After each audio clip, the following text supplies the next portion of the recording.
Hello there everyone, I'm Flamelisk. So if this is the first time you're listening to a video of mine with narration, today I'm doing a daily challenge for the Sapling, and today we've got probably one of the easier challenges, which is to make sure that one species that eats nectar is still alive in the year 1000. So here we go. So, let's see. Ooh, this could be a challenge. But well, that's what the point of having these daily challenges is. Heh. Alright, so if we want to get this done, we'll need to obviously have a plant that can live on land because there are no form of life. So, plants are the only things that have flowers, that means they're the only source of nectar, so they're the only way we get an animal that eats that. So then, let's adjust colors and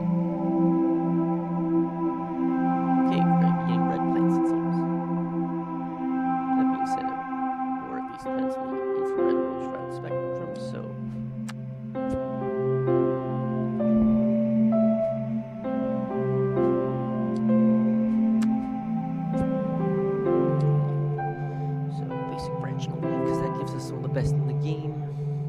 Basic flower, because without that we can't do squat. And, well, a couple of seeds just to make sure the plants grow enough. Alright, so in the meantime,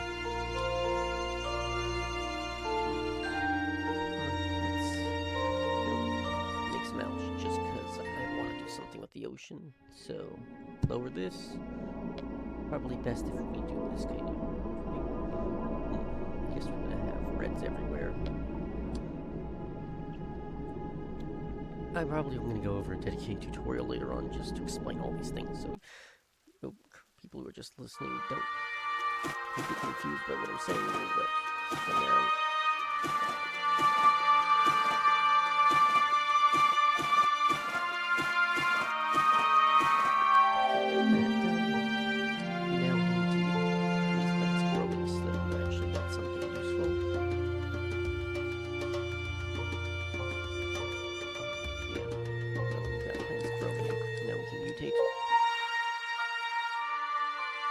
so let's just load this because the computer can be slow here.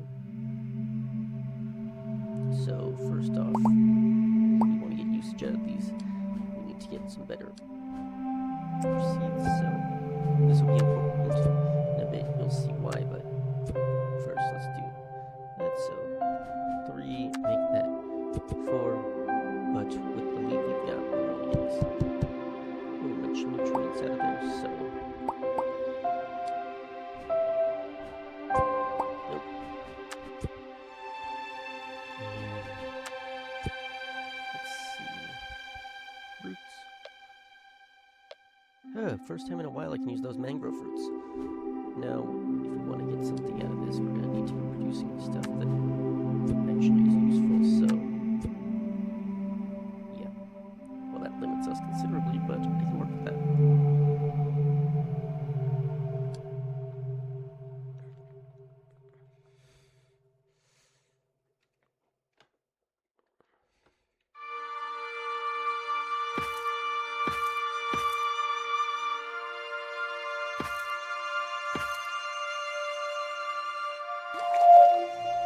Now we give it a couple of years or even decades to grow, disperse, and produce more plants.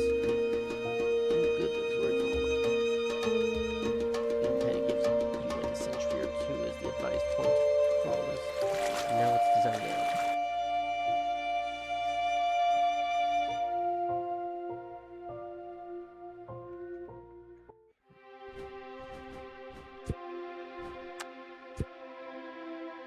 Now, so I can create a bunch of different types of animals, but the important thing here is that if I'm designing it, it needs to have a type of mouth that can actually eat pollen or nectar, which is the flower sign here.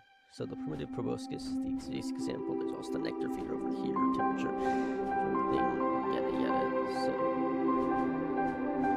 the important thing here is that with these kinds of mouths, you'll only be able, there's very limited options for creating things that can pollen and nectar, so you're basically using this fly mouth, this blood feeder mouth, or the nectar feeding ones from the bug's line, or making this hummingbird mouth with the nectar beak. I think this is supposed to be I don't know, an aardvark or a shrew or something, but whatever.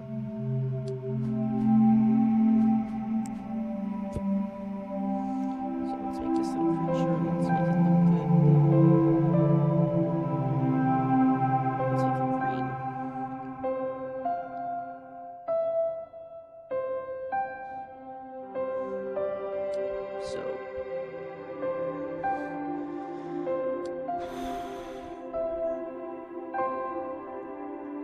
So this animal will be able to live pretty much all over the land and in the water, but it'll be dependent on, it won't be able to survive in colder things for a bit.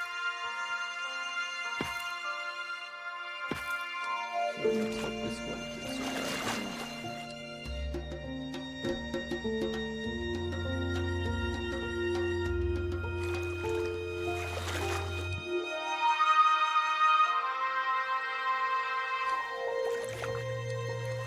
Since we've got this plant growing nice and strong here, let's adapt it further.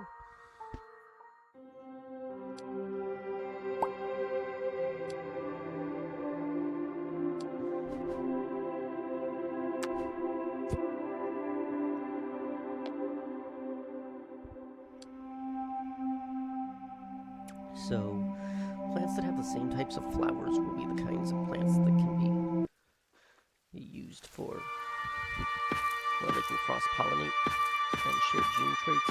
Think of it like an animal with multiple sexes. And by moving these plants over here, we also create opportunities for them to get more diverse. And if you're wondering why I gave those plants like the fruit stuff earlier, the main reason is actually quite simple. Darn it. I need to reintroduce these guys.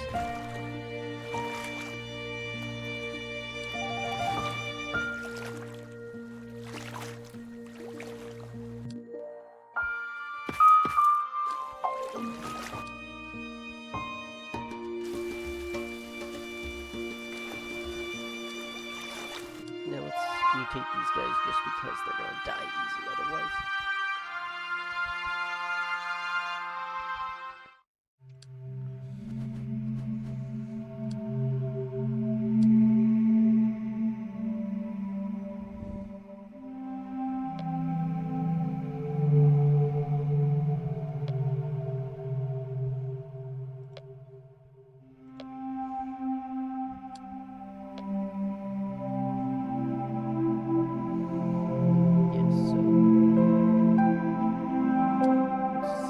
Some things there.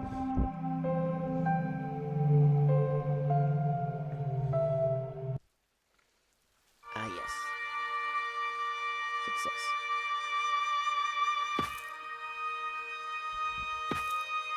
So, ideally, these creatures, the Cabotus and Cabotus, they're similar, but they have differences. And the big one is that these little guys, they'll be able to lay their eggs anywhere on land now, so they have much more options for moving around.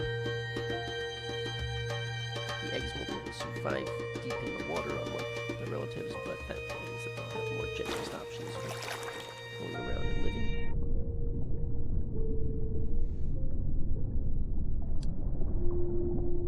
Now then, just because I'm a little bit bored,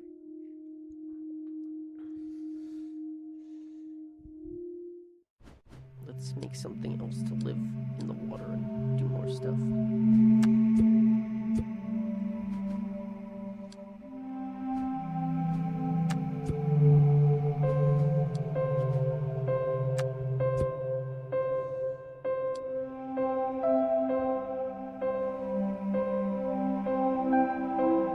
It doesn't really need to look nice and pretty because this is just something that goes around and eats things.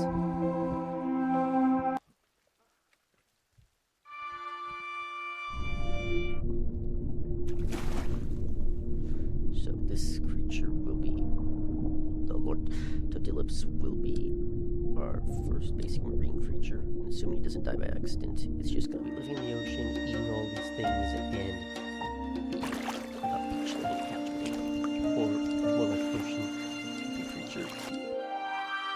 But with that adjusted, we can now create room for a larger type of animal that does other things.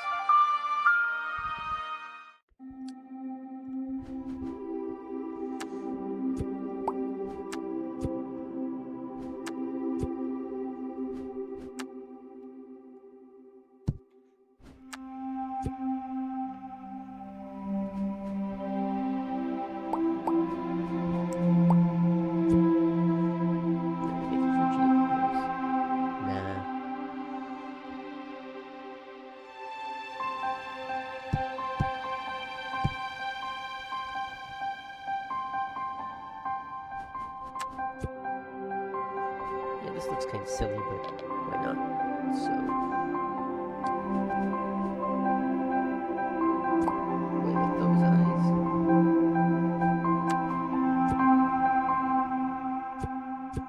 Well, away with that mouth.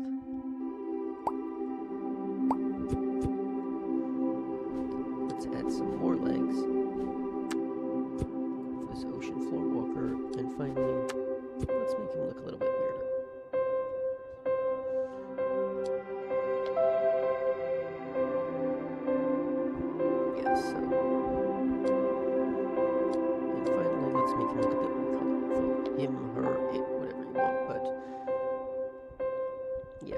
So this guy can now live on land or in the water and eat just about anything. It's got the legs to move across the ocean floor. It has the only mouth in the game that can survive anywhere, and it'll eat just about anything.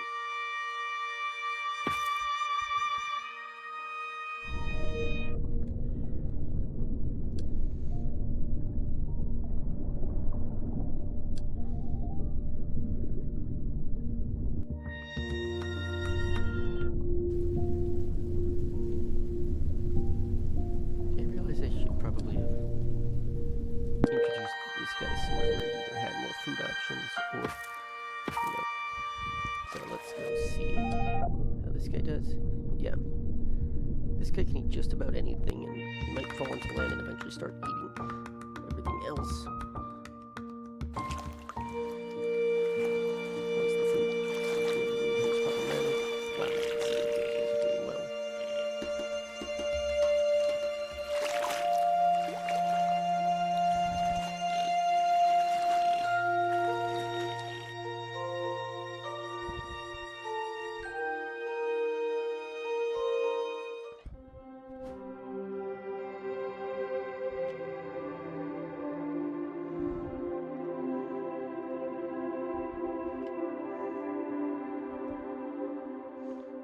Okay, I just want to add something there because I'm aware that if we don't do this, it's going to be a problem, but yeah. So these plants are not going to have flowers, just seeds and stuff,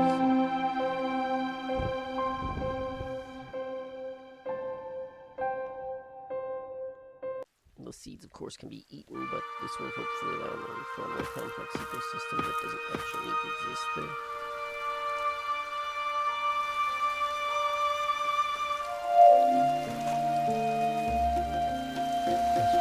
Well, complete our objective.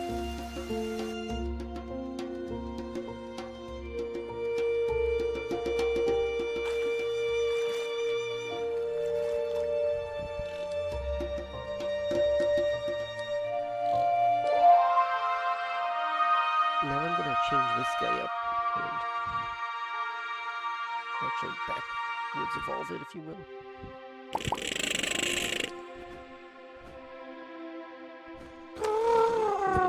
Mouth and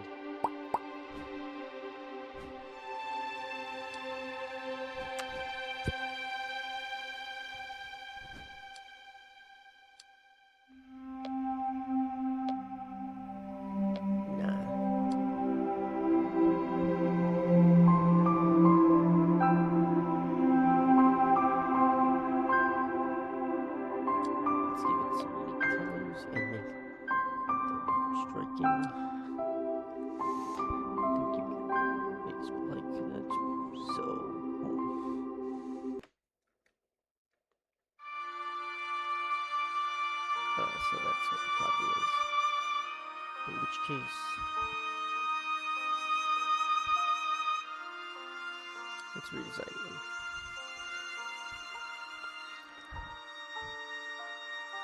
Thankfully, we chose a stronger leg option, so...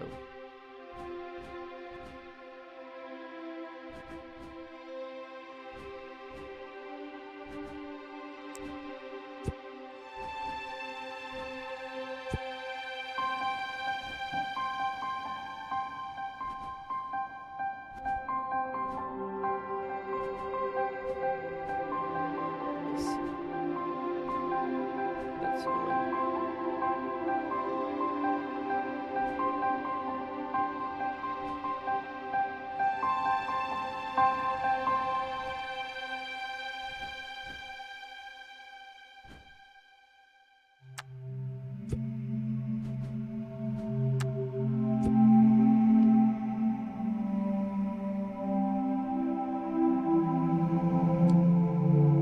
This guy will primarily be eating the leaves and the plants themselves. They can evolve him later on to seek out other things, but I'm pretty sure he'll eventually be displaced by animals that have better adaptation. Used to simply move on land like having eggs they can resist. So that's as long as they put the nests. So these guys are going to directly eat the plants here.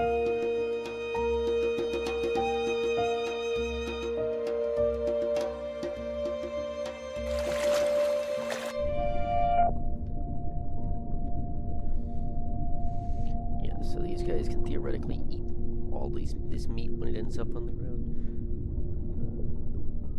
Or more like the soft stuff. They're not yet adapted to being kind of scavengers, as it were.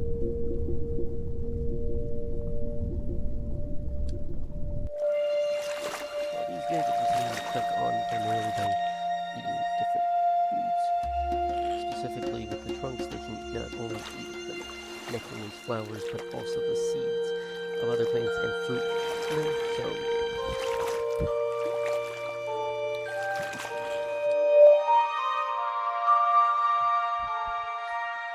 some quick thing to explain stuff to you guys.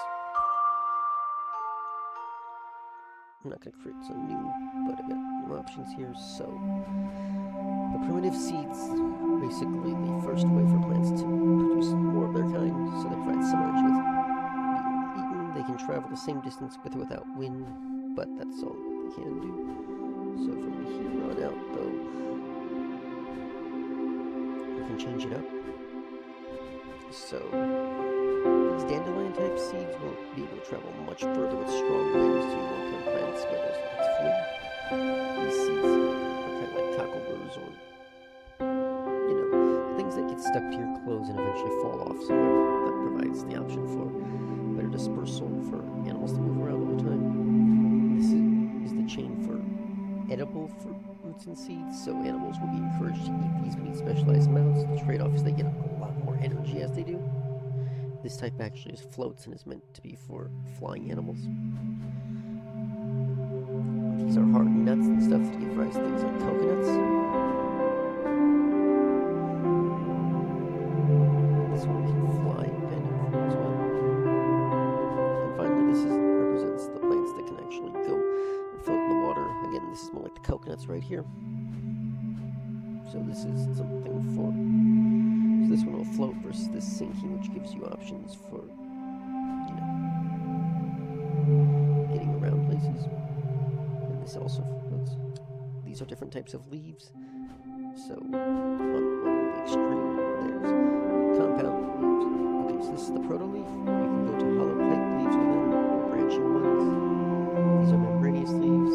These are compound, and these are needles. So compound is best for hot environments. They're fertile ones, while needles are best for cold ones. You can also design spikes here. Spikes, hooks. These are the flower options. So primitive pollination organ is the basic variety of flower, and after that you get options either with wind pollination or protopetals to start attracting animals. So adjust them, big advantages for them to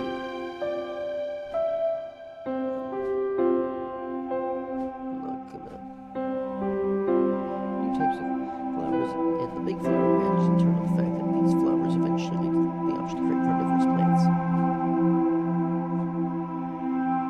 Here's where branches, these are important if you want to build trees and nesting animals, but right now that's not relevant, so I'm just going to finish up the scenario and then, well, on to the next days.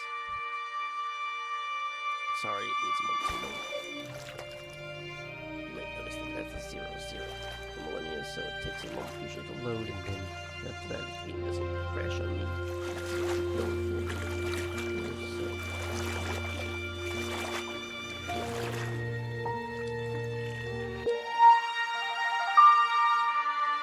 So the Rhinensis is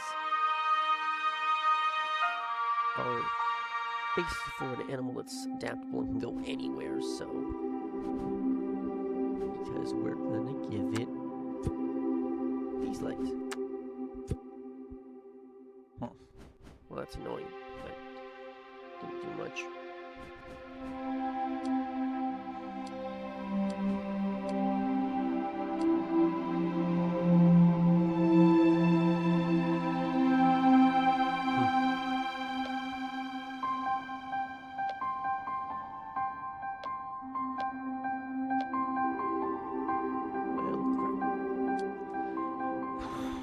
I'll just wait till he has more advanced option, but or a different scenario. Just give this a moment to load, because as you might have noticed, this is saying 0 million, 0 years, which can be a problem for me, because sometimes it just takes a while to load this stupid map stuff. This game is older than my computer, so I'm not sure why. Okay, now it's loading.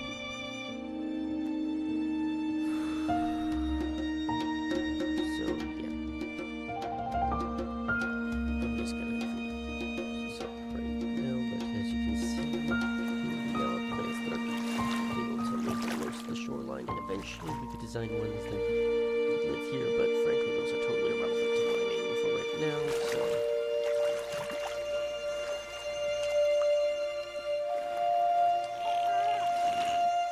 Like I said, though, I should change my mind. I do want to mutate this one more time for a different type of creature.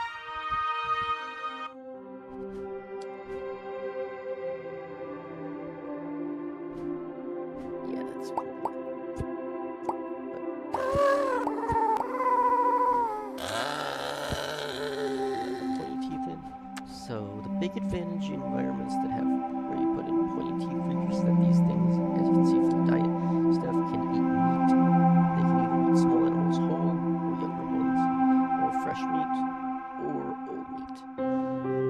These guys can also eat seeds and fruit, though, so that means that they can eat the same kind of things as the other creatures we have here.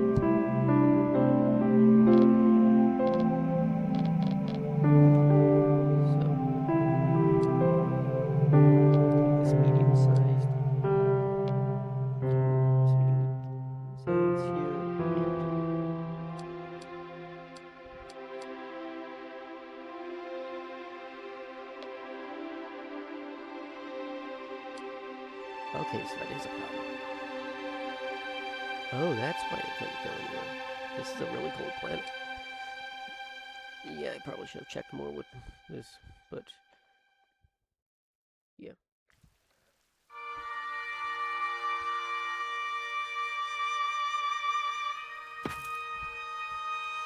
So this is medium-sized creature will be a predator for everything else.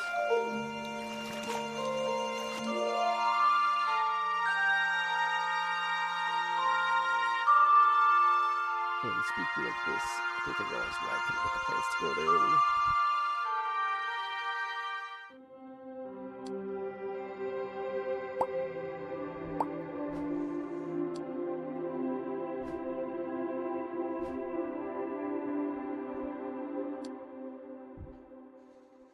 Oops. Wrong plant to mutate.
I can still design one feature here. Let's just make one last little bit of difference here, and give them that, and give them a mouth. Aquatic and terrestrial animals, but the biggest advantage for them is that they let you eat meat of all types, so you get something that can feed off of anything it wants.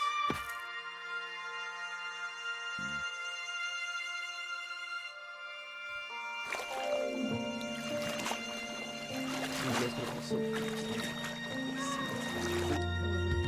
just put them back here as well. That's why I put so many of them. So yeah, these guys are doing just fine, and will now come to be like the dominant animals in this situation. Well, they're all green color. Yeah, so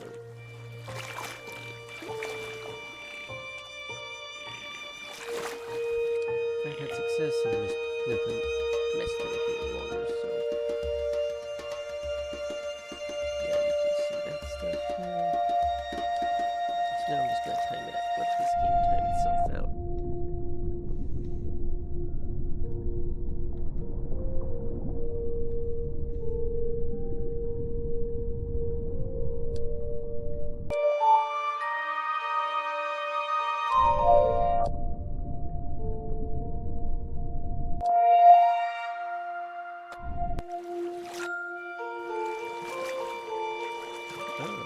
So I guess they've all moved on the land now. Yeah, so another challenge done. Thanks again for everyone for watching. So I'll have another one up tomorrow, but overall these challenges are just going to change every day with new environments, and maybe the same thing. I've got plenty where I've had to create animals that eat flowers. It's just that the amount of land available has changed. So we'll see what happens then. Thanks again for watching. This is Flameless, signing off.